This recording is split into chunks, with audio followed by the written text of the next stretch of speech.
හයි කොහොමද? ඉතින් අලුත් දවසක ගොඩ දවසකින් ඔයාලා හම්බෙන්නා පොඩි මිනි බ්ලොග් එකක් උදෑසන කාලේ කොහොමද ගෙවුනේ කියලා. ඉතින් වෙනද වගේම බුදු පහන තියලා මං ඉතුරු වැඩ ටික කරන්න පටන් ගත්තා. ඊට පස්සේ ඉතින් අපි නිදාගත්ත ඇඳ මේ විදිහට අස් කරගෙන ඊට පස්සේ තමයි මගේ තේ එක බොන්න පටන් ගත්තේ. ස්පන්ජ් එකක් කාලා තේ එකක් බීලා ඊට පස්සේ ගියේ කුස්සියට. මොකද මේ බබා උදේට ටී එක බොන්නේ නැහැ. ඒ හින්දා මම එයාට උදේම කන්න දෙනවා. අද මම එයාට දුන්නේ ඕට්ස්. මේක කෙලොග්ස් බ්‍රෑන්ඩ් එකේ තියෙන රෝල් ඕට්ස් එක. මේක තමයි මම එයාට පොඩි කාලේ ඉඳලම දුන්නේ. මේ ඕට්ස් එක ගොඩක් හොඳයි.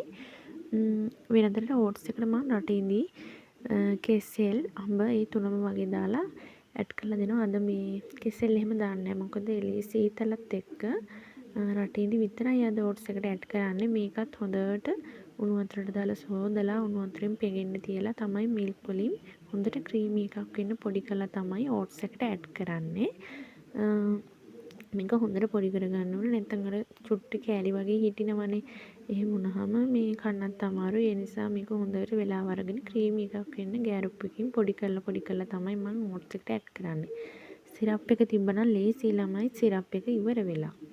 ඒ හින්දා තමයි මේ විදිහට රටේලි ගෙඩි අරගෙන මම මේ ඕට්ස් එකට එකතු කරගත්තේ. ඊට පස්සේ ඒකත් එයාට කන්න දීලා මම මේ ලේස්ති වෙන්නේ උදේට කන්න කරවල ටිකක් තෙල් දාගන්න කරවලයි මාළු මිරිසුයි එකට. මේ අම්මා හදලා තිබුණා පරිප්පුයි පොල් සම්බෝලයි. ඒ මදි අඩුපාඩුවට තමයි මම මේක තෙල් දාගන්නම් කියලා හිතුවේ. දැම්ම කන්න නෙවෙයි. ඉතින් වෙලාව තියෙන හින්දා මම මේකත් හදලා තියාගත්තම මට ලේසියිනේ. ඒ හින්දා තමයි මම මේ වැඩෙත් කරලා ඉවර කරගන්නම් කියලා හිතුවේ. බබත් ඉන්න නිසා මේ වැඩේ කරලා තිබ්බම ඉතින් කන්නනේ තියෙන්නේ. කොහොමද ඉතින් උදේට කනකොට නම් 9 විතර වෙනවා. මොකද ටී එක බිව්වහම ඉන්න පුළුවන් ඒ වගේ වෙලා වෙනකන්.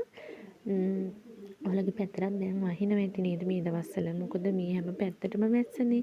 බලන්නකෝ උදේට නම් හැමදාම ඉතින් මේ විදිහට වැහිබර කාලගුණයන් තමයි තියෙන්නේ. මීදුම හැම තැනින්ම අර කන්දක් තියෙන ඒ කන්ද වැහෙන්නෙම උදේම මීදුම තිබුණා. දැන් නම් ටික ටික අඩු වෙලා ඒත් බලන්න ළමයි ටික වෙලාවක් ගියාට පස්සේ වහින්න ගත්තා. ඒ වැස්ස ඉතින් හවස් වෙනකම්ම ආවා. ඊට පස්සේ මම මේ ආවේ අර උයපු කාපු බීපු ඒ දේවල් අස් කරගන්න. මේ වැඩි ඉතින් හැඩි වෙලා නැහැ. මම ඒ ගත්ත බඩුව ඒ වෙලේ ගන්නකොට මේම හොදලා අරන් තියෙනවා. ඒකට ලොකු හැඩිවිල්ලක් වෙන්නේ නැහනේ. නැත්නම් අර භාජන ගොඩක් මේකතු කරලා හේදුවතින් එහෙම මේ අපිට ගොඩාක් තියෙනවා හොදන්න. එහෙම නෙමෙයි මම නම් කරන්නේ. ගත්ත බඩුව ඒ වෙලේම මේ හොදලා කරලා තියෙනවා. ඉතින් අපි ලොකුවට අස් කරන්න ඕනේ නැහැ. අපි උයලි ඉවරනකොටම අස් කරලත් ඉවරයි. එතකොට අපේ මනසටත් මේ හොඳයි. මේ සමහරු නම් ඉතින් කරන්නේ මේ උයලි ඉවර වෙලා භාජන ඔක්කොම ගොඩ ගහගෙන හොදන්නනේ. ඉතින් මේ මම නම් නැහැ. ඉතින් සමහර විට එක එක්කෙනා වෙනස්නේ.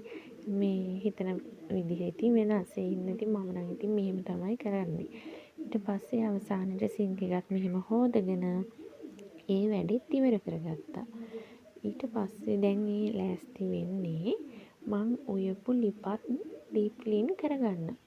මේ ලිපත් මේ විදිහට ගලවගෙන ස්ප්‍රේ කරලා මේ අර විසිවිච්ච මේ තෙල් ඉඳුල් තියෙනවනේ ඒව දවසක් හරි තිබුණොත් ඉතින් ඒ පැල්ලයි යන්න හොරයි. ඒ නිසා මම මේ විදිහටම උයපු ගමන්ම මේ ටිකක් වෙලා ඉඳලා ලිප මේ විදිහට ස්ප්‍රේ කරලා මේකත් හොඳට පීද ගන්නවා. දැන් බලන්නකෝ ලිප දිලිසි තියෙන විදිය. මේ ඒකත් මම ආසාවෙන් කරන වැඩක්.